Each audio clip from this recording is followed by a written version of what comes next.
ने हेल्दी और hygienic food street प्रसादम का लोकार्पण किया।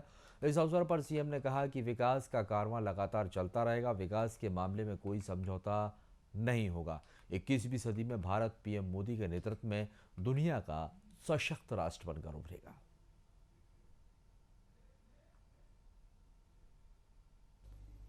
ये हमारी उज्जैन की रचना, भाई साहब, आपको पृथ्वी को समझना हो तो आप उज्जैन को समझ लो तो हमारी पृथ्वी का लघु रूप ध्यान में आ जाएगा।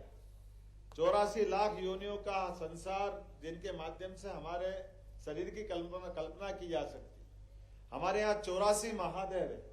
84 महादेव के माध्यम से हम पूरी कल्पना अपने सारे पूर्व जन्मों के आधार पर इसको समझ सकते हैं। दुनिया में 7 सागर है, हमारे यहाँ 7 सागर है। जो 7 सागर से हमने दुनिया को पृथ्वी पे जल की 70% उपस्थिति मानी है। और इसी प्रकार से कालों के काल महाकाल, ऐसा माना जाता है कि पृथ्वी एक बॉल है और बॉल पे 2 धागे लगाए, एक ऐसा और एक ऐसा, उसका जो क्रॉस बिंदु बनेगा वो क्रॉस बिंदु सेंटर पॉइंट है। और ऐसा माना जाता कि वो काल का केंद्र महाकाल का केंद्र है, क्योंकि हर एक का जीवन नियत है।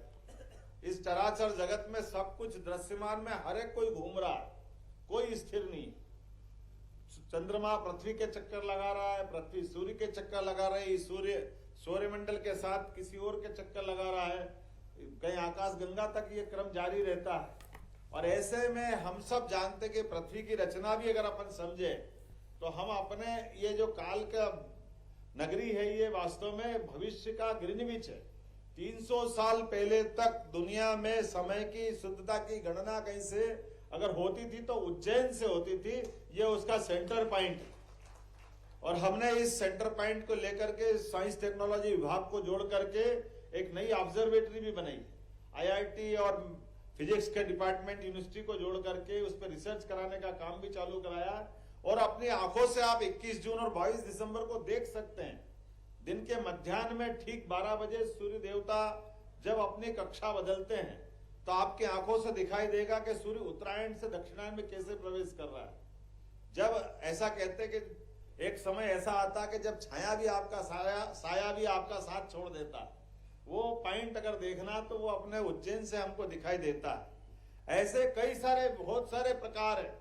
और आप ये देखिएगा कि दुनिया में जब किसी का भी कोई बड़ा व्यक्तित्व निखर के आया है, जिसको दुनिया एक तरह से अमरता की श्रेणी में लाती या महानतम श्रेणी में खड़ा करते हैं, उसका कभी ना कभी उज्जैन से संबंध आया ही होगा। उज्जैन से संबंध आए बिना व्यक्ति का विराट व्यक्तित्व नहीं होता है। यह गौरवशाली महत्व भी उज्जैन का है। हजारों साल से, लाखों साल से प्रभु राम का 17 लाख साल का अयोध्या का घटनाक्रम हमने देखा है। प्रभु राम उज्जैन में अपने पिता के श्राद्ध करने के लिए उज्जैन आए।